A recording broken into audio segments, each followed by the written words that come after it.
welcome to everybody that's here and everybody that's on the TV.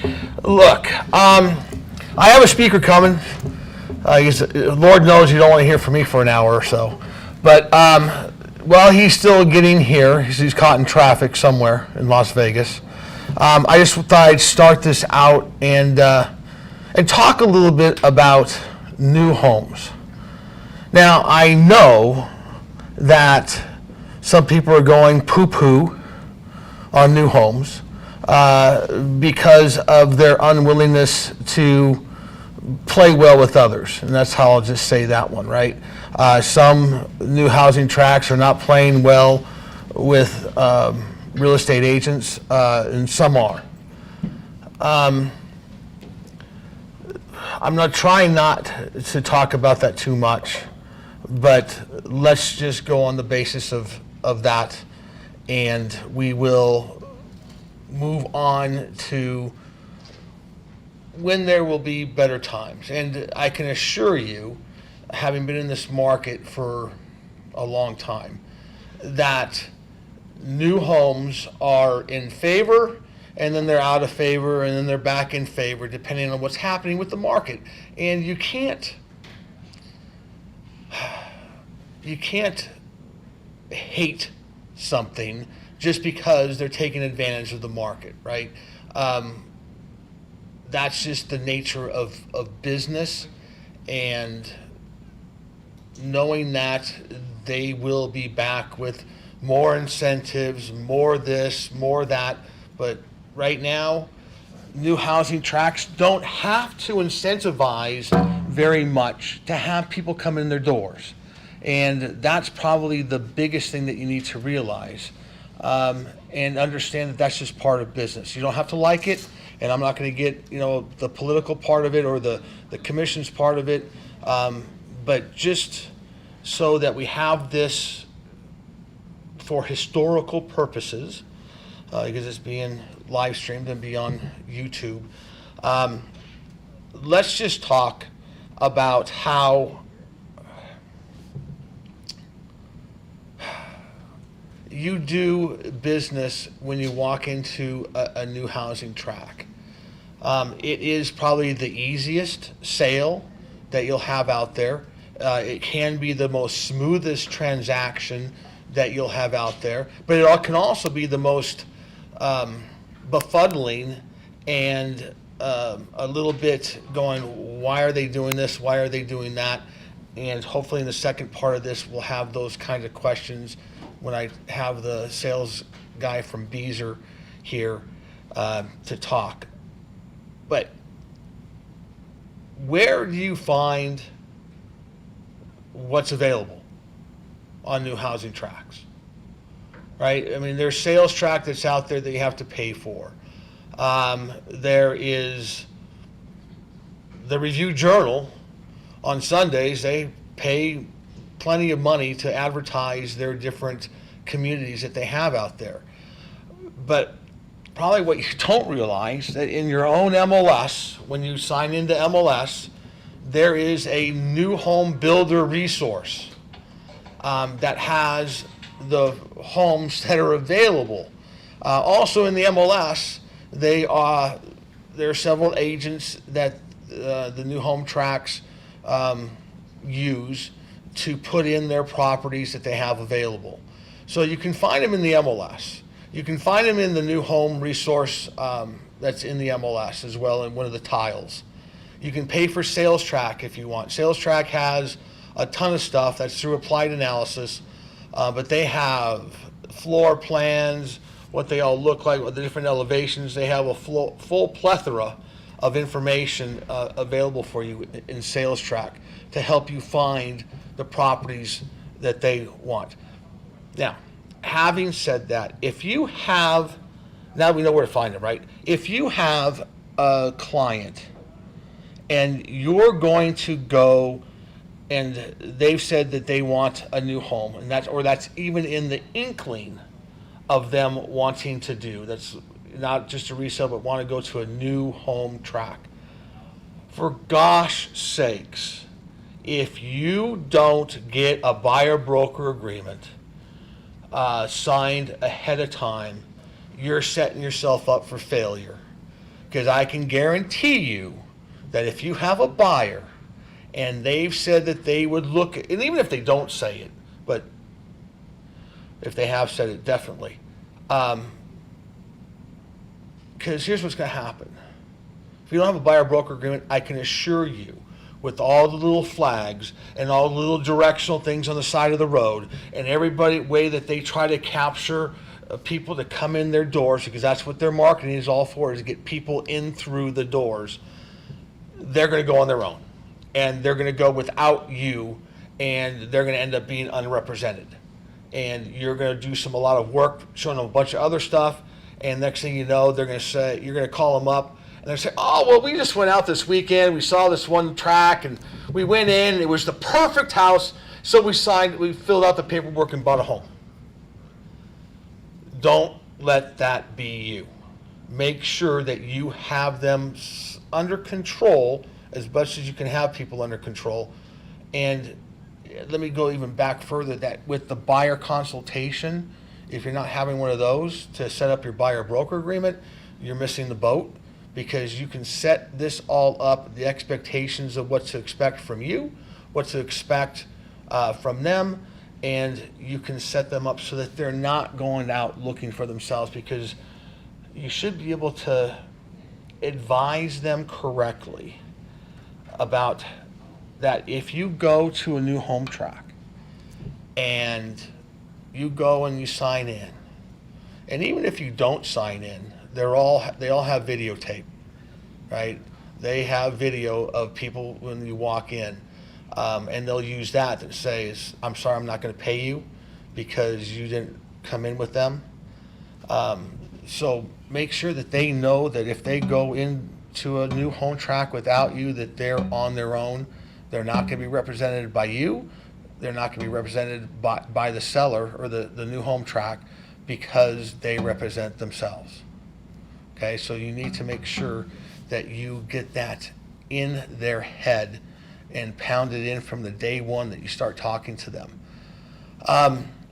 Now, there are some sales tracks that allow you to sign up your clients via the internet. That was more prevalent prior to this current market. Again, I would expect that to change in the near future. When the market changes, you'll see more availability of you being able to register your clients with some sort of ease. I don't remember who they were, but needless to say, that is available, but just be careful with it. You want to make sure that you bring the client in. That's what they're paying you for. The new home tracks are paying you whatever it is in their commission basis to bring someone in the front door. Once you've done that, you've pretty much done the job that they want you to do.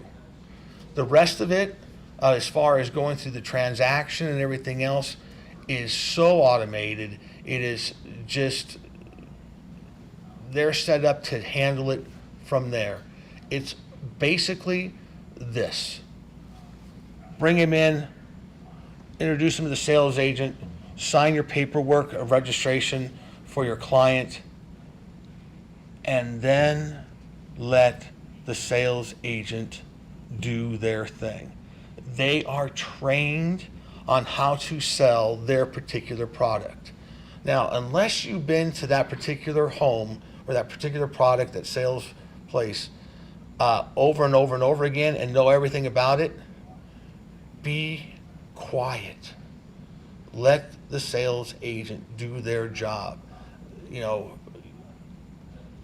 it would be like, put it this way. If you're a listing agent and you have set up to show the property for your seller, and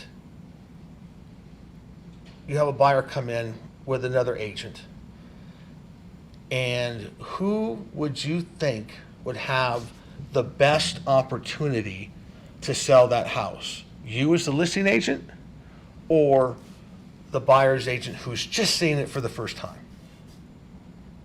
Right? It's going to be you, the listing agent, right? Same thing with the new home track, right? No different. It's their home. It's their piece of marketing. They do it all day long, and they get paid. Well,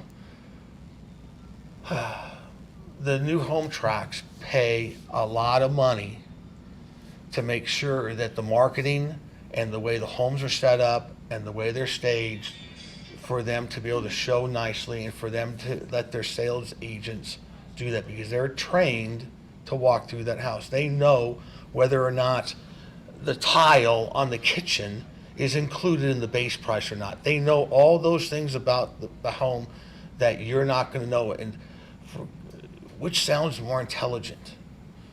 Someone, the buyer asking you, well, oh, is this the tile that's included in the base price? And you say, I don't know, because you're not going to know unless they have a sign up there. So again, let the sales agent do their thing. They're going to know exactly what's included, what's not included, what's going to be an upgrade, what's not going to be an upgrade. They know everything about that property, and let them explain it all. It's, new home sales is got to be the easiest thing that we do as realtors when we're doing it. Now, we may have to show a bunch of homes because, but as far as actually having to do the sales and selling them on the thing, that comes after you've done the walkthrough of the models, right? Let the sales agent do their thing after you guys are all done, and you're standing outside in the parking lot. That's the time when you help them help them make their decision. I want to say this right. Help them make their decision. Well, look at you. Hi, I'm so sorry I'm late. No, you're good. Let me just finish this one little thought. Wait until after you've done it in the parking lot to talk about it. But now, come here, mic up. Thank you. I'm okay without the mask. You can take your mask off. All right, perfect. I'm vaccinated, and they're far enough away that if you spit when you talk, it won't reach them anyway. I'm vaccinated also, so hopefully we'll be okay. All right. Hi, my name's Russell. Hi, Russell. By the way, this huge crowd here, and then we have the huge crowd at home being live streamed and on YouTube for years and years and years to come. Wonderful, wonderful, wonderful. Is this already on? Yeah. All right, perfect. So I want to talk with you guys about how to work with home builders. Yeah. What to expect when showing a new home. I just want to make sure I've got the right class. All right, so number one thing that we always look for is, be prepared for us to ask them to buy the house. So super important when you come in that you're not saying to your client, we've got 3 more showings to do, so we need to be in and out of here fast because we've got more appointments. The goal, of course, is always for your client to be able to buy a home, right? Everybody agree? Yep. Okay. So putting pressure on them to look at more and more things is just telling them that they don't need to buy a home right away. It's because the sooner they buy a home from you, the sooner you're able to go out and get more clients to sell more homes. If the goal is to drive them around to multiple neighborhoods, multiple showings, it's going to result in just you being a taxi driver. And that's not something that you're going to make any money at. So always be prepared for us to ask if they'll buy the house. Now, with Beezer, that's pretty much a given. I mean, God forbid we don't, my boss would have our heads. But I've worked for a lot of home builders. I've been in a lot of new home subdivisions. There are many new home salespeople that will just be like, did you like them? Okay, great. Well, when you're ready, let me know. They don't ask them to buy the house. So it's incumbent upon you to be ready to say, look, based on what we saw, you really liked the blank model. I'm going to use the Sausalito, which is one of my homes as an example. With the way the market is today, if this is something that you liked, we should really look at sitting down and maybe moving forward with it. All right. because even though we're the new home salesperson, you're their representative, okay? You're their salesperson. They've hired you to help them buy a home. So asking them the buying question is always important for you as well as it is for whoever it is that you're working with. So that's number one. Always make sure you're asking for the sale. Number two, when you come into the new home subdivision, be aware that not every new home salesperson is going to offer to take your clients through the model. Again, at Beazer, all of my agents should be doing that. So allow us to accompany you through the models with your buyer, because we're an expert on our homes. We know everything about our homes, how they're built, what the components are, when they're going to be delivered, why the architect designed the home the way they did, for the room flow, for the sight lines, and what the thoughts were behind that. And that's an insight that you really don't get when you're showing a resale home.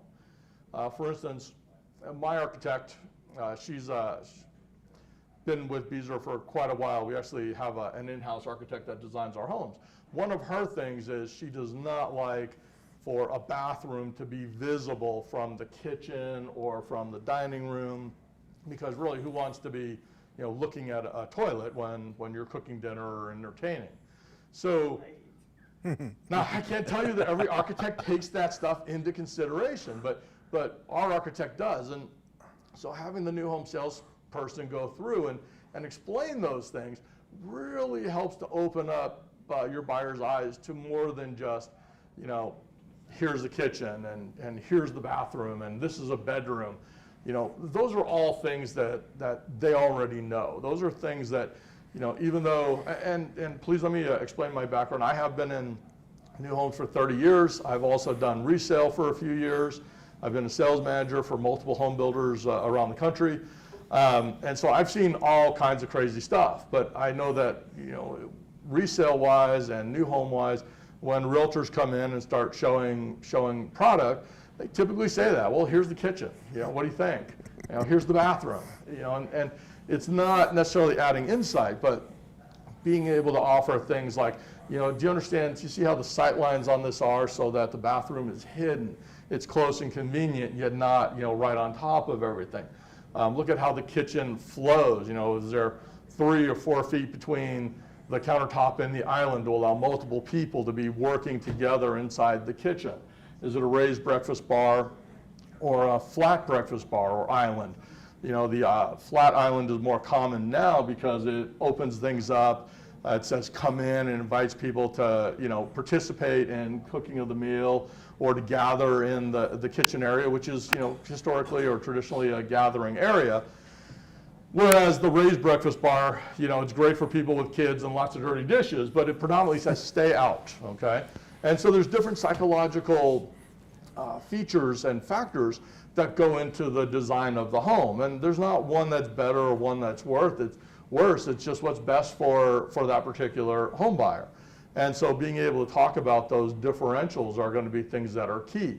Now, as a resale agent, you're seeing a lot of things out there, but as a new home agent, we are seeing our 3 or 4 models, and that's it, all day, every day. So we're going to be able to offer you those insights to you and to your client to help generate maybe a little bit more activity and interest from them as well, okay? Number 3, and this is super important. I would say 99% of the time when an agent comes in to my community with a client, the first thing they say is, what are your incentives? Okay. Now, who can tell me how people buy? Why do people buy? Okay. Basic sales, people buy on emotion, okay? And then they justify it logically. If the first thing you're doing is coming in and asking about incentives, you're taking them out of the emotional, wow, this is so nice and beautiful, and bringing them into the money, the dollars and cents, the logic, okay? So we're completely taking them out of the mode of buying and putting them into the mode of justifying. And we don't want them there yet, okay? So super important, you leave those things until the end. Now, if your buyer, your client, is super interested, okay, we want to make sure that we're talking about that at some point at the end of the presentation. If they're not interested, it doesn't matter, right, what the incentives are, because nobody's buying for the incentives. 1% towards closing costs is not going to entice somebody to spend the next 5 years of their lives in a home that they don't like, right? So always make sure that you hold off on the money talk, okay? Third thing, or my third, fourth thing, when we're in the models walking around demonstrating, try not to ask, is this included? Is that included? Is that included? Because you're going to take away from the flow of the presentation. And you're going to get them justifying again. You know, their head is not where we want it to be. We want them to see the forest, okay? We don't want them focused on the individual trees. So, you know, what I try and do when I demonstrate a home is we go through the flow of the home, the architectural style and design. Once we've settled on which home is, you know, they feel is the best home for them, then we want to start talking about some of the details, you know. So as we go through, you know, you've got 2 choices on the kitchen, but you've got 2 choices for the included countertops and then 20 more choices beyond that at our home gallery. And those are all things you're going to meet with a professional designer who's going to guide you through, you know, what's going to work for you based on your taste, your style, and your budget, okay? So we try not to get too bogged down in the details of, you know, like, you know, which countertop we're going to take today, which floor do we want today, what stair rail do we want today. Those are things that typically can wait a little bit. You know, we want them still to be happy and excited, and we're not going to hide anything from them, of course, but we want them falling in love with the big picture, the dream, okay? The details, you know, those are all things that always work themselves out. Do you guys have any questions so far? No, and let me just say that process of showing a home, of letting them fall in love with the home first before you get into all the stuff, it should be what you do, whether it's a new home or whether it's a resale home. You know, these new home salespeople, I mean, the owner, Beezer or whoever, has spent a ton of money psychologically figuring out what those buyers want, need, and will like. And for us to go in there and start picking stuff out for them, to have them focus on something minuscule, causes you a heck of a lot more headaches as you go through, you know, the buying process with them. Sorry, go ahead. I know, absolutely. Tom is exactly right. We do a ton of research. You know, the things that are in the models are in the models for a reason. Everything is geared towards making it easy for people to make a decision to move forward or to move on, okay? There's nothing wrong with bringing people out to a new home and having them say, you know, I really don't like this. Move on to the next one. I mean, that's not a big deal. Yep. I do that all the time. They walk in the front door and they're like, I'm like, great, let's go to the next one. They walk into that one. Great, let's go to the next one. You know what? This is not the right neighborhood for you. Tell me exactly what you're looking for. Let me share with you what is around here that's going to fit that, okay? Because we also shop our competition. So I know everything about all of my competition as well. Who they are, where they are, what they have, you know, what's special about them, what's, you know, not special about them.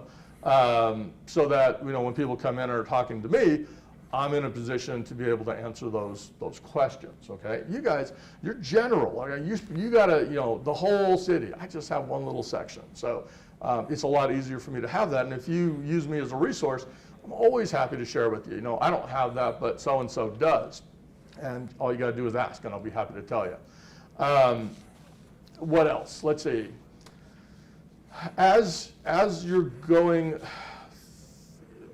kind of getting back to what Tom said a little bit, you can use a lot of this on your resale showings as well. You know, if you preview the homes that you're going to show in advance, that was something I always did.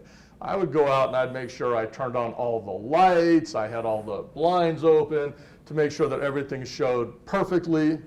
You know, I'd get out there maybe an hour before my appointment and just run the route, and I would get a good idea of how the homes were laid out and how they flow, so that as I took people through the home, I wasn't seeing it for the first time, and I was able to point some things out that maybe they wouldn't otherwise notice. Because remember, when they walk in, it's the first time they're seeing it too, and they're like, oh, wow, you know, And there are going to be little things like the kitchen size, the depth between the counter and the island, or the cabinet, the sink and the island, or the oven and the island, how many people can work, in the kitchen together, what it's like for entertaining, what the yards are like, et cetera, that you guys can talk about, as you're going through the home to offer more than kitchen, bathroom, bedroom. What do you think? Do you like it? Or should we move on? Okay. Last thing, and this is really a big one, is don't make a decision for your client. Okay. At my neighborhood, I have patio homes. Okay. So these are homes that are very small yards, courtyard style. Okay. 6 foot wide by 50 feet long. Great for people that don't want a yard, don't want to do maintenance, things of that nature. I've had a lot of people come in and say, I want a big yard, I want a swimming pool, and they end up buying my home anyway, okay? Why? Because we've got amenities. We've got a community swimming pool, we've got a fitness center, we've got multiple parks, playgrounds, tennis courts, recreation areas. And a lot of people don't realize that landscaping a yard could cost $30,000. Well, when they just put all their money into their down payment, especially if they're a first or first-time move-up buyer, they don't have that kind of money. Landscaping in Sky Canyon, which is where I'm at, has to be in within 6 months. So who's going to save 30 grand in 6 months, right? They're not. Or they have to figure out a way to get a loan or put it on the credit cards. It's a nightmare. Once they realize that, they're like, a small yard, low maintenance, that might not be a bad thing. Yes, we have grand designs for a swimming pool. Well, swimming pools cost $60,000, $65,000. They're barely qualifying for the house. How are they going to qualify for a pool on top of that, right? So it's important that you set their expectations properly. But more importantly is when they come in, don't start right off by saying we got to have a big yard, or we got to have this, or we got to have that. Because while those things may be important, buying a home is all about compromise. Okay? And that compromise comes inside your buyer's heads. Okay? Yes, I want a 3,000 square foot home like my parents had that I grew up in. Yes, I want the most modern up-to-date appliances and the 85-inch big screen TV and the swimming pool and somebody to do my yard work for me and all that stuff that mom and dad have worked for years and years and years to be able to afford and handle all that stuff. But these guys are just starting out, or maybe they're first-time move-up, or if you're lucky, maybe they are in position to do all those things, which would be fabulous. But they are going to have their dream, their ideal, but then they're going to start seeing reality, and reality may be, well, maybe we go with the small yard, but we get the big house, or maybe we go with the smaller house, but get a bigger yard. Those are going to be things that you want them to be able to make those decisions on their own. If you bring them in and walk outside and you go immediately, oh, this yard's too small, this isn't going to work for them, well, now your buyers are thinking, well, this is too small and it's not going to work for us. Whereas if you walk through and you look out and you go, okay, and you don't say anything about it, and we get through the whole thing, and I'm going to show them my yard, it's not something that we're going to hide. And they get to the end, they're like, well, we love this home, we love the community, we love the lifestyle aspects of it, location, price. The only thing is the yard. Okay, well, how important is that yard? How often are you going to be in it? Let us have the opportunity to talk with them about it, or anything, whether it's the small kitchen or the bedroom, master bedroom's too small, or the kids' rooms they feel is too small. We want to figure out what those things are and see how we can overcome it. I can't tell you how many people have walked in to homes in my 30 years and said, well, the kids' bedrooms are too small. How small, too small are they? Your bedrooms are 9 by 9 and we want them 10 by 10. So if we made the bedroom this much bigger, then this house would work for you, right? We want to point those things out so people can look at it and go, oh, yeah, okay.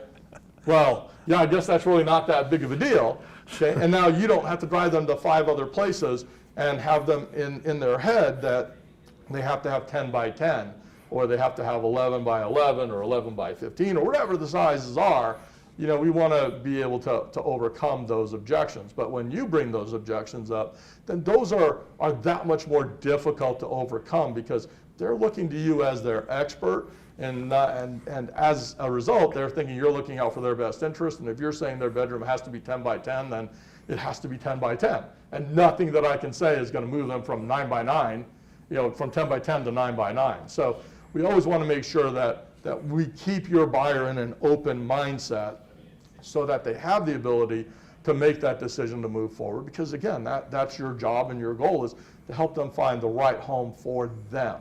Just because it wouldn't maybe work for you doesn't mean it wouldn't work for what they want. Okay, does that make sense? You guys have any questions? Well, let me just add to that. It goes to the fact of we handle the process. The clients make the decision. And if we're all of a sudden imposing our thoughts into their decision making, you're missing the boat, right? Because you're putting doubt into their minds when there may not be doubt.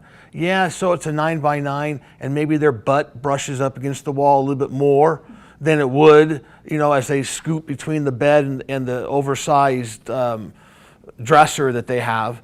But you gotta let them make their decisions. They are living in the house, and you don't want to have a client 2 years down the road blame you for buying the house that they bought that they don't like. Or missing out on the house that they loved and didn't get. Yeah. Okay, those are like horrible things to be in. Furniture, again, I have sold homes. I can't tell you how many times people have come in and said, well, my table is too big for this dining room. Okay, we're talking a $300,000, $400,000 house and a $1,000 dining room table or less. What would you rather have, Mr. or Mrs. Client? Do you want a dining room table, a new dining room table that's going to fit in your new home that you love, or are we looking for a home for our dining room table? The dining room table is not going to care one way or the other. So, if you buy a new home and you love everything about it, it's pretty normal for people to go out and buy new furniture. Yeah. Their furniture's probably not going to fit, or it's going to be old and they want something new to go with their new home. Okay, and these are things that you just need to bring up to them and say, well, but your table didn't hire me to find a home for you. You hired me to find a home for you. Okay, now if if you love everything else about this home and the dining room is just a little smaller, why wouldn't you want to just get a new table to fit your new home? And those are conversations that you can have very gently and very kindly to encourage them to think beyond the trees again and look at the forest. Okay, we're talking new school, well, my neighborhood is, Scott Canyon is pretty new, so new schools, Arborview High School, amenities, facilities, shopping centers all around us, all the easy access to the freeways, affordability, if we fit within their price range, the fact that they can afford the homes. With Beazer, we haven't done any of the wait lists or the lotteries that I know you're experiencing with a lot of the new home builders. So the fact that they can buy the house today, whether it's a home that's already started or a home that we're going to build from the ground up, they can go into contract and lock in their price. So, these are all things that you can encourage. Now, with new homes versus resale, your other advantages that you can talk about are going to be things like, it's all under warranty, okay? 1 year front to back, 2 years in-wall plumbing and electrical, 10 years on the structure. On a resale home, you've got to pay extra for a warranty. And how many of you guys own a home and have a home warranty? None of you? Okay, I have one, and I can tell you, they don't pay for anything. Okay, I can't tell you how many things I've reported, and they're like, "Oh, I'm sorry, that's not covered." No, I'm sorry, that's not covered. No, that's not covered either. So, that's you got to make that call for yourselves and let your clients make their decision. But for me personally, no, it's not worth it. I'll give a side note. My water heater's broke, right? And the warranty company is going to fix the water heater, replace it, but I still have to pay $450 to have the plumbing, which needs to be modified, therefore it doesn't get covered, to fit the new water heater. And I was like, what the heck is this? Well, let me take it one step further. I bought a water heater 2.5 years ago. It broke. It was still covered on the parts warranty, so the warranty company doesn't cover it at all. Cost me $1,000 for the for the replacement, because the water heater, of course, is more expensive now than it was then. So I got a credit for my old water heater. But I had still, to pay the difference, yeah. and then the labor Yep. for the the takeout and the install. So it cost me more to do my water heater than the home warranty cost for the entire year. So. Yep. So it's, So with new homes, it's covered, okay? There's no trip fees. You know, we don't charge 70, 75, 80 bucks every time, you know, our guy goes out to take a look at it. There's no deductibles, there's none of that stuff. So, you know, for new homes, you get that certainty, okay? I bought a condo and I gutted it, rehabbed it, and I still had, you know, the water heater break, my air conditioner went out, that was $15,000. You know, with a new home, brand new, right? Nothing is broken, nothing has been used.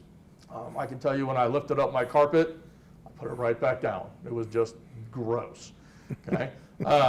New home, you don't have that. no toenails in the corner? No toenails in the carpet, exactly, in the corner. Nobody had a pet that scooted its butt along the carpet, you know, because it was a little itchy.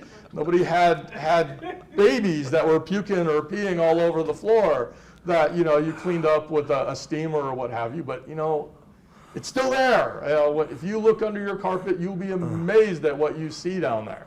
With a new home, you're not going to have any of that. Maybe some candy wrappers from the guys, you know, that laid it, Yeah. just didn't pick it up, but Let's it hope won't be not, that bad. okay? But it's always possible. But these are things that you can bring to the table. And, you know, years ago, 3, 4, 5 years ago, new homes cost more than the used homes did. But these days, the resale prices have gone up to the point that the new homes are costing right about the same, or may even be a better value. Hey, who can tell me what some of the other advantages to new homes are? What do new homes pay for that resale owners don't? What are those costs that you guys pay for? Closing costs, exactly right. We contribute towards your closing costs. There are no sellers out there right now that I'm aware of that are offering any type of closing cost assistance. So you have a buyer who's coming in, let's say they're a first-time buyer, first-time move-up, and they've got their 5% down payment, and, you know, maybe a little bit more, but not much. How are they going to get a resale home, right? Because they're still going to have 3% of their purchase price is going to be closing costs, give or take. Am I still accurate? Yep. So there's another 3%. Plus they got to pay for a moving truck, packing, all of that stuff. I apologize. Let me turn that down. You know, and so that's money that, you know, when the builder contributes towards the closing costs, every dollar that we pay is a dollar that your buyer doesn't have to come out of pocket with, which means that money's still in their bank account to pay for their move, pay for new furniture, pay for their landscaping, all those other things that come with being a homeowner, okay? Now at Beazer, we contribute 1% of the base price of the home if they go with one of our 4 preferred lenders. And we have 4 because we want your buyer to have a choice, your client to have a choice. Okay, not only that, by having 4 of them, we create competition among the 4 lenders, okay? And so that means we have lower closing cost fees. Our closing costs typically run about 2 to 2.25% instead of the normal 3, saving your buyer more money. And our lenders also all have an incentive because, again, they want the business for themselves, not lenders A, B, or C. You know, they want to get it, and so they offer a little bit as well. So with a new home through Beazer, your buyer can come out of pocket, you know, with anything from 0 to maybe 1% towards their closing costs, you know, out of pocket. So it's just a great way to save them additional money in addition to providing them with higher quality, the most modern technologies. Third, we're going to be a lot more energy efficient, okay? A home 20 years old probably has 2 to 3 times as high energy bills as what my new homes do. Now, I'm an Energy Star builder, so we have the lowest utility costs in Las Vegas. You know, we're going to have the most modern technology, low E glass, cellulose insulation, cocooned in the attic instead of using the radiant barrier and having, you know, fiberglass insulation, which, you know, can be a fire hazard, catches like that. It's not good to breathe in, it's very unhealthy for you, whereas the cellulose doesn't burn and it's not toxic to be around. So we're going to have things like that. We're going to have low VOC carpets and paints, whereas a home that's 5, 7, 10 years may not have those things. Are you guys familiar with VOC? So what that is, basically the chemicals that are used in the paints and in the carpets and in the dyes. You know, they basically, what's the word I'm looking for? Emit, thank you. They emit gas within the home, which you're breathing in even though you don't know it, and it can lead to health problems, long-term health problems, and for some people even short-term health problems. So by having the low VOC, that really helps to lower toxicity within the home, and that's something that's super important to know about. So all you got to do is read up on low VOC carpets and paints.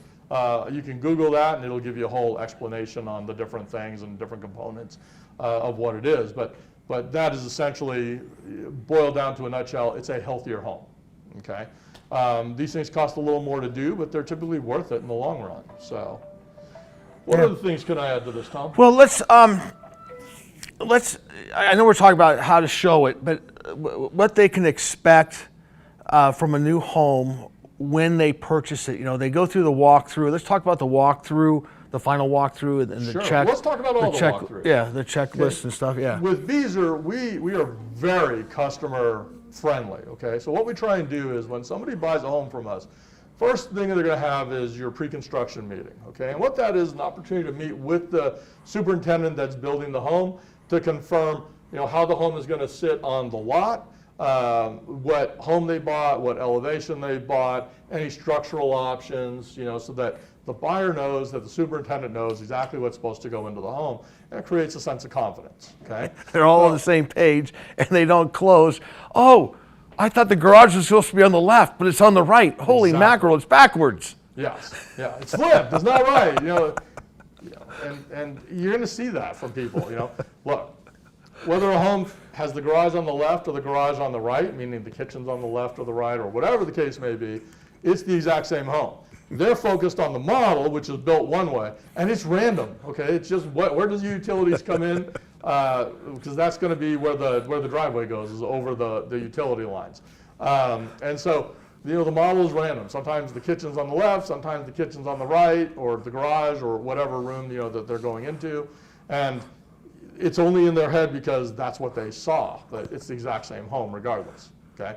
About halfway through the construction, you're going to have your frame walk. Okay. Now frame walk occurs after framing, electrical, plumbing, windows, and are all installed, and the home has been wrapped. Okay. With the waterproof barrier or the water resistant barrier, depending upon the builder. Ours is waterproof, most builders are water resistant. The superintendent is going to take them through the home. He's going to go through all of the safety systems in terms of how the home has been engineered. What does it have in it? Where's the smoke detectors, carbon monoxide detector. On homes bigger than 2,500 square feet, they're going to have a sprinkler system. It's required by code. Where are those things and how do those work? He's going to talk about things like on our homes we put for the internet the Wi-Fi. Well, but it's it expands it. An extender. We pre-wire for a Wi-Fi extender in all of our homes. So we're going to show you where those are. Now my homes are only 1,900, 2,500 square feet. Nobody is ever going to need the extender, but they feel good knowing that they have it pre-wired should they want it. Okay. And so those are things that they're going to point out. He's also going to go through and show them, where the electrical options they selected are, where the fan pre-wires are, where any light pre-wires are, to make sure they're in the right spot. And if they're not, that's the opportunity where we can maybe move them around a little bit. Our superintendent does things like, we include one medicine cabinet, but he'll frame in a second one and then just cover it with drywall. So if your buyer wants to add one in the future, they can. And it costs them a lot less to do that than to buy it through the builder. So he looks out for them. If they have dogs, I thought I turned the volume off on that, okay. so You're busy. I apologize. If they have dogs, he'll offer to put a dog door pre-frame in. Now, we're not going to knock a hole in and put a dog door in, but he'll frame the area, and he'll move the electrical up and around it so that you're not going into a wall where you've got electrical and that all has to be run, and let's hope the guy installing the dog door knows, what he's doing and can splice the wires and not cause your home to catch fire. So those are little things that again, gives your client, the buyer, a sense of confidence. Now with Beazer, you're invited to all of these walkthroughs, okay? We want you to be there. We want your client to feel good about you as well as their decision to purchase the home, because you brought them to us. So, having you there at those meetings, reinforces to the buyer that, Mr. Realtor, Mrs. Realtor is the one that, wow, we're so happy that you brought us here, okay? Then at the end, when the home is 99% complete, you're going to have your what they call a walkthrough. We call it a new home orientation. Okay, a new home orientation has a better connotation to it. A walkthrough is an inspection, okay? We don't want them inspecting. Okay, what we want them is learning how the home is going to live, okay? So with a new home orientation, your clients are going to meet with our customer care representative, who is going to walk them through the home. He's going to show them where all the things are. He's going to teach them how to operate the appliances and the components, how to take care of the home. He's going to go back through and talk about things like the secondary drip system. If you see water coming out of this, that means that there's a problem with the HVAC system. Let me just turn this thing off so that there we go, won't disturb us anymore. You hope. I hope. Okay. Yeah. Perfect. All right, so it won't disturb us. But any water coming out of the secondary drip there's a problem, and you want to get that addressed. Now that drip is going to be over a window or a door, or come in the garage right by the door going in and out of the house, because it's got to be very obvious. We want it to look bad, or to be bad, so that people will act on it. One of my best friends, he is vice president of a large regional home builder in Northern California, bought a house. I'm out there in his backyard, and I'm looking at the water coming out of this and on his window, and I asked him about it, and he's like, yeah, can you believe that? I don't know why they designed it this way. It looks terrible. I'm like, dude, there's a problem with your AC unit. Really? Vice president, right? So you would think they would know that, but most people don't. So I said, yeah, they put that there so that you'll notice it, and you'll think, wow, oh my God, that's terrible. Oh, there's a problem. Okay, I need to address this. And so, sure enough, he called up the warranty company. They came out, the warranty company being the builder's warranty department, came out. Sure enough, there was something blocking up his AC drain. And so they got that taken care of. It turned out to just be a little piece of insulation, but that little piece of insulation can lead to a $10,000 problem. So we want to get those things addressed right away, okay? So he's going to take you through, he's going to show you all those things. If your clients should notice anything like a chip in the wall or a scratch in the paint, we're going to make note of it, and over the next 3 days, any of those items that needed to be addressed are going to be handled, and then they're going to come back for their sign-off walk, and what that is, just a quick confirm that anything that was on the orientation list has been taken care of, and then that should be the day that they get their keys. Okay, that's a happy day. Again, you're invited to all those things and to be there when we give out the keys. It's up to you. Most of my resale agents that I work with are like, no, just give them the keys. It's all good. I was there for the signing, and that's the most important thing. Others are like, I need to be there. I need to be there for the signing. I mean, for the delivery of the keys. Yep. I'm going to work with you. Okay, whatever you want, I'm happy to do. Just let me know, and I'll make sure it happens. And let me. You're missing. It's a big miss if you're not there when they get the keys. I don't care about the signing part, but if you're not there when they actually get the keys to that house, you just missed probably the biggest opportunity to implant your face with the feeling of their brand new home. So for gosh sakes, be there when they get the keys. Okay? I'll be honest with you, when I was in resale, I never went to a signing at all, ever. Okay, why? I got nothing to add, right? Can't change any of the papers. I'm not going to be the one showing them where to sign. There's nothing there's no value that I add. But when it comes time for the closing and being there to hand the keys over, I always want to be there, just like Tom said. Now, I'm not here to tell you how to do your job or anything like that. You're all going to make your own decisions. Tom is here for that. And be there with a pack of toilet paper and a package of paper towels and some Windex and stuff like that that they're going to need, that they're going to forget that they need, right? Because they're going to go in the house and they're probably going to have to go to the bathroom because they're so excited. Yeah. Right? When you know that they're moving in, when you know their move-in day, show up with a couple of pizzas.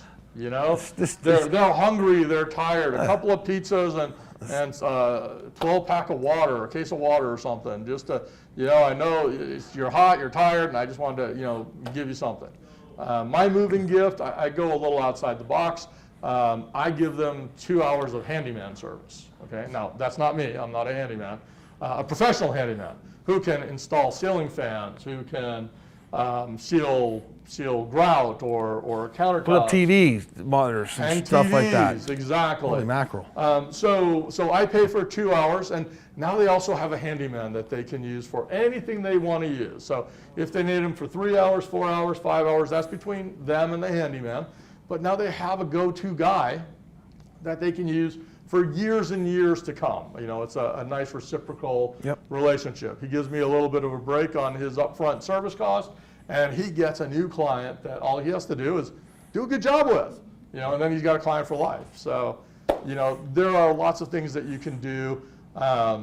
When we close a home, let's just use $400,000 as an example. If you're getting a commission, most builders right now are paying between 2 and 2.5%. Beezer's 2.5%.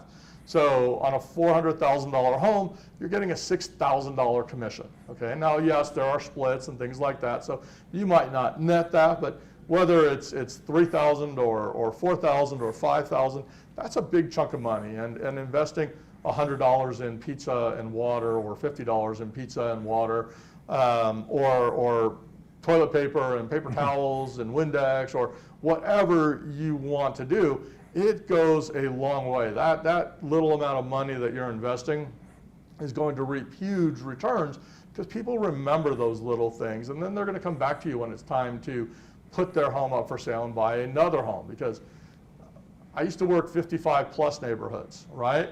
How many people think that in a 55 plus neighborhood that's going to be their final home?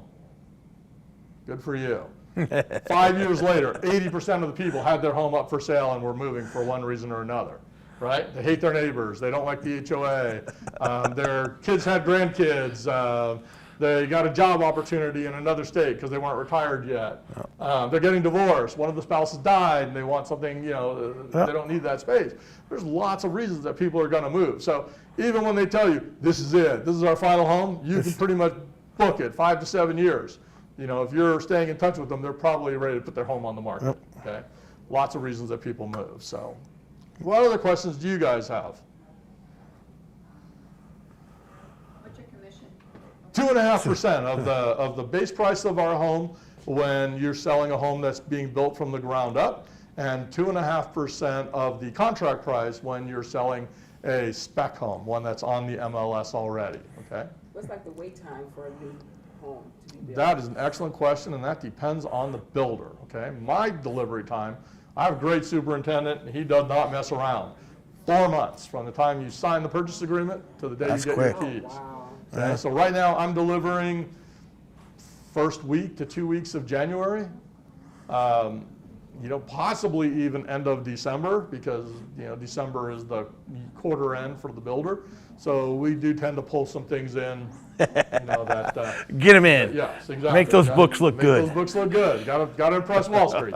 Other builders, there's one builder out there. You're looking at 12 to 15 months. Okay, so. Yeah, a lot of them are like that. Yeah, most of them are falling right now in the 8 to 10 month range. Do you want me to name them off, or? No. No? Okay. We don't get in trouble. All right. No, it's all good. Like I said, we shop them all, so we know what the delivery times Now, are. is it standard, okay, I guess that's a dumb question. The builders obviously have some kind of standard that they go by based on the space that they use, like the setbacks? Yeah, so that's all controlled by the the city and or county, okay? Okay, now, the reason I'm asking now, it didn't affect my client, thank God, but it did affect some people that's around my client, because it's a new construction area, KB Homes. But what happened is the garages were super short, and nobody knew that, because you know, they always keep them locked. So you don't know what they look like, you just assume a standard garage is a standard garage. Right. And so these people with these pickup trucks, Yeah, they don't fit. they don't No. fit. They don't So fit they're on the all- driveway either. Yeah. So now, well, these ones have the driveways in the back, Okay? you know, Yeah. the I have the same thing. Okay, so so the guy that's across from my client, his garage door is always up because his truck has to sit out, and the guy next to him has the same problem. The one down from them, they have a Suburban, they have the same problem. And that's probably a violation of the HOA rules, so they're gonna get the nasty gram because they can't have their garage door open Yeah. 24/7. Yeah, and I was like, wow, I know they were kicked off when they found out that their cars Well, fit. so a standard garage is typically gonna be 20 by 20 in Las Vegas, okay? You will occasionally find them 19 by 19 or even 18 by 18. And yeah, people with those big trucks, they got issues because they want the big truck, but they're just, you know, it's like, you know, you buy a 10 pack of hot dogs, but an 8 pack of buns, or Yep. a 12 pack of buns and a 10 pack of hot dogs. You know, the bun manufacturer and the hot dog manufacturer, they're not, you know, working together. And so, you know, these builders aren't building homes for these giant trucks for the most part. Yep. Now, I'm happy to say, our garages are all typically oversized, okay? Now, that's not every community. I can tell you for a fact my community is, and the other 3 communities I've worked at for Beazer have all had, you know, garages that can handle the bigger trucks. My garages are 23 feet wide by 22 feet deep, okay? So what that means is they're 2 feet longer, so that accommodates those extra trucks with their tow hitch, and they're 3 feet wider, so you can park multiple cars, you can open doors, you can have additional storage. You know, there's a lot of different things that can be done. We include soft water loops, we include garage door openers, you know, so everything's set up for your client if they, you know, are not happy with Las Vegas mineral content in the water, or if they've got the big trucks or whatever. You know, we can also do things like install 240 volt outlets in the garage for the electric cars. You know, your clients just need to let us know that, you know, up front so that we can get those things all put in. It's super important for you as the agent to know as much about your client as you can, okay? If they have a, you know, how do I want to put this? You're gonna have a conversation with them when you initially meet them. It's important not only to say, well, what do you want in a house? You know, do I want 4 bedrooms or 5 bedrooms or 3 bedrooms? Do we need a 2-car garage or a 3-car garage? But then maybe even to take it to the next level, which is what we try and do when we're demonstrating a home, and ask why. Why do you need those things? Why do you want those things? Tell me how that's going to improve your life, okay? And when you get the bigger picture, you get the whole story, then you realize, oh, well, because, you know, right now I have to park my truck on my driveway because it doesn't fit in the garage. Okay, so a 3-car garage might not necessarily be what you want, but something longer in terms of the garage is gonna work. Maybe a tandem 3-car or a deeper 2-car. Would that fit you, Mr. Client or Mrs. Client? Women have big trucks too. And let them share with you the answer. You know, yes, that is exactly what we need, or that is what we were hoping for. I mean, I can't tell you again how many people come in and say, I need a 4-bedroom house, when really they need 3 bedrooms, and they would like a loft or a den or an office. So, you know, those are things that we can certainly accommodate. I've got 4-bedroom homes, I've got 5-bedroom homes. But if they only need 3 plus a loft or 3 plus a den, it's probably gonna save them a little money by not having to put in a bedroom, okay? So we wanna look out for them, and you wanna look out for them. So take it to the next level when you're talking with them. Learn as much as you can about their lifestyle, so that not only can you show them homes that are going to fit it, but you can also include, you know, little tidbits, added value. Like, for instance, if they say they're big bowlers, and you're taking them out to see a home, and you know where the closest bowling alley is, or they're big movie buffs and you know where the movie theater is, or their kids play soccer and you know where the schools and the soccer fields are. Those are things that you can add to build more than I'm buying a house to I'm buying a home in a community that has all of the things that fit what I want in my life. Does that make sense? Got to know the why. Why they're doing any of this stuff. Yeah, I mean, we're taught at Beezer, always ask that question. Okay, now we don't just come out and say why. We're gonna put it nicely. Tell me more about that. What do you mean? Well, you said you need 4 bedrooms, right? So tell me more. How are those 4 bedrooms going to be used? Are all 4 bedrooms? Tell me about the reasoning behind the 4 bedrooms instead of 3 or 5, and they're going to start talking to you about it. Well, I work from home. I need a home office. I've got 2 kids. They're super loud. I want to be able to close the door. Got it. Okay, understood. Now, that doesn't mean I'm going to start handling their things right there. I just want to know so that as I take them through our model, I'm going to be incorporating those things into it. For instance, I have a 3-story home. The kids can be down here. You have your office up here. Or, hey, this can be a big playroom for the kids. Your office is down here. They'll be up there. You won't hear them. Would that work for you? Yes, no. Or they'll say, I think I want that area up there and the kids can be down here. Awesome, good job. Now, what does that do? That tells me that they're almost ready to buy the house because he can't have that office up there if he's not buying the house, right? So he's that much closer. When your clients start picking out which bedroom is going to which kid, that's a buying signal, okay? The kid can't have those bedrooms if they're not buying the house. And hopefully the kids are there. So they are saying, oh, this is my room, this is my room. Even better, right? Okay, so these are all the little things to where, whether it's new home or resale, you want to be getting ready to ask them, look, based on everything that we're seeing here, I believe that you feel that this is the right home for you. Am I reading you correctly?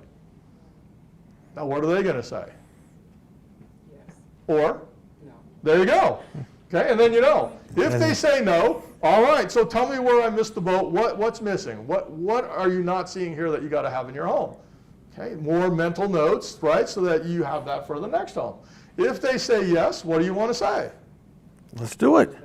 Let's do it. Let's make this home Let's yours do because it. somebody else comes in and loves it for the same reasons you love it, right? Because fear of loss is a huge thing. If you say, well, we got 2 more homes to look at, let's hold off and just keep this on the list, I mean, you just killed your sale. Okay, they're never coming back to buy that house. And if they do, it's probably already sold. Right. Okay, so don't be a taxi driver. As soon as they say, yes, I love it, boom, let's do it. Sit down, let's write it all up, we'll make it yours. And that's kind of the whole purpose of being out there is finding them a home. Now, it is super important for you to do your research, okay? There are some builders that don't pay commission, in which case I would highly recommend that you have a buyer-broker agreement so that you're going to get paid. Otherwise you're working for free. There are some builders that have longer delivery times. So, calling up in advance of where you're going to be bringing your clients out to is a great habit to get involved with, to get in place, so that okay, this is what my commission is. This is the lead time. This is the current availability. I'm going to have to get my clients all excited to go into a lottery or a drawing or a wait list, or I'm going to get them excited to buy a home today. Okay, those are all things that you want to know in advance. The worst possible thing is you get them all excited to buy the house, and then you find out that it's a lottery and they're one of 100 people in a drawing, and good luck. There's 2 homes in each drawing or 3 homes in each drawing. That is going to take your client from super high to super low. And who likes being super low? No one. And who do they blame for being super low? You. You, because you brought them there, made them fall in love with that house, and now they can't have it. Now they're resenting you. So don't put yourself in that position. If you know in advance that there's going to be a drawing and a lottery, you want to tell your buyers in advance, hey, before we go in here, I want you to be aware, or go out to there, before we go out to there, I want you to be aware that this builder operates on a lottery system. They do 2 drawings every month with only 3 homes in the drawing, and there's always 100 people minimum in the lottery. So you may or may not get the home if we fall in love with it. Is this one that you want me to show you? And if they say yes, great, go in and show it to them. And if they say no, great, move on to the next one. But always know, there's an old, I went to law school for a while, and one of the things they drilled into you is never ask a question that you don't know the answer to, okay, on a trial. So super important that you have all of the facts in place so that when you ask the question, you are prepared for the answer. Whether it's yes, I want to see it, or no, I would rather see something that I can move into right away. You can say, well, these are the builders that we can see that have availability right away, and then these are the resale homes that we can go out and see as well, okay? Now, my recommendation is always start with the resale home because they are, excuse my language, they're going to look like crap in comparison to the new home, okay? The new homes are pristine, they're cleaned constantly, never been lived in. You don't have pets and kids and the breakfast that maybe didn't get cleaned up and the lighting is always going to be perfect. Whereas the resales, they're homes that people are living in, so they are more reality versus mine are more the dream, okay? There's nothing wrong with the resale homes. I'm not saying that there is. But what I'm saying is if you think that the new home is the best way for them to go based on what your client's sharing with you, show them a resale or two and then bring them out to the new and, it just, their eyes just light up and it just clicks like that for them. And it makes it really easy. Now, the advantages to new homes, not only is it new, is it under warranty, are there closing costs that are contributed, but your new home salesperson is going to do all the work for you. You don't have to babysit it, okay? If you're not worried about inspections and getting loan approvals and following up with your buyer to make sure they got their home gallery appointment, all that other stuff that goes with it, your time is now free to go get more clients and make more sales and make more money. And if you're constantly bringing them to new, that means you're freeing up even more time, right? Most people are going to have a mix, of new and resale, and that's a good thing. It's very easy to fall into the trap of get a new client and you immediately put them on the MLS auto search and all we're focused on is the resales.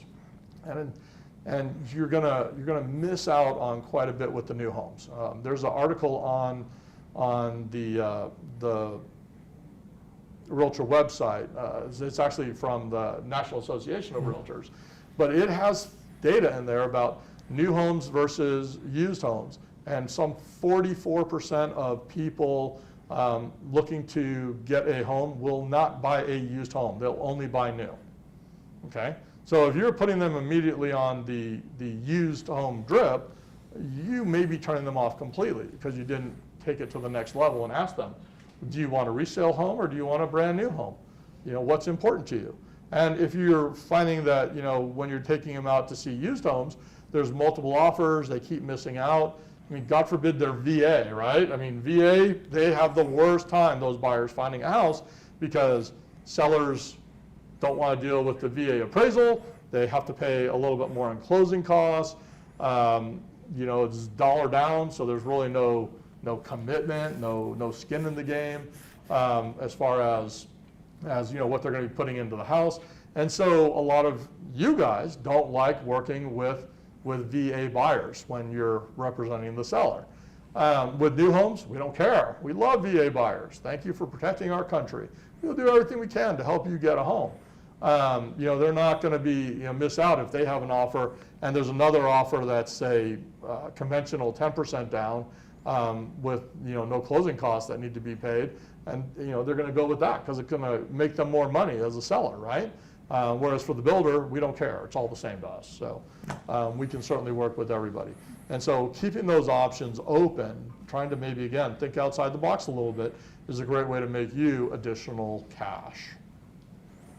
Any other questions? Well, Russell, I want to thank you. I want to thank you guys and Beezer for doing this. Look, it's almost like the old Ronco commercial, set it and forget it, right? But there are some steps that we all need to do. Again, when I would preface this of letting them do their job because they're the expert of those models, having them do their job of showing the properties or showing the insides of them and letting your folks fall in love with the product that they have.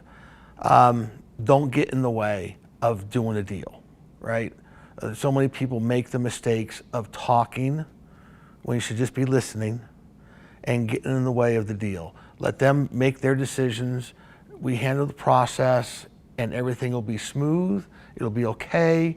You know, they have product. As resales, you know, open up a little bit more during the next year or two, you'll see some changes in how the builders deal with realtors. It's just the normal ebb and flow. We've seen it before. It's just the natural progression of things. So just make sure it's part of the stuff that's in your arsenal of what you're showing and what you're selling. All right? Keep the toolbox filled. Yep. That's All right. super. Thanks to you all at home. Thank you all here. Have a great day. Make a lot of damn money.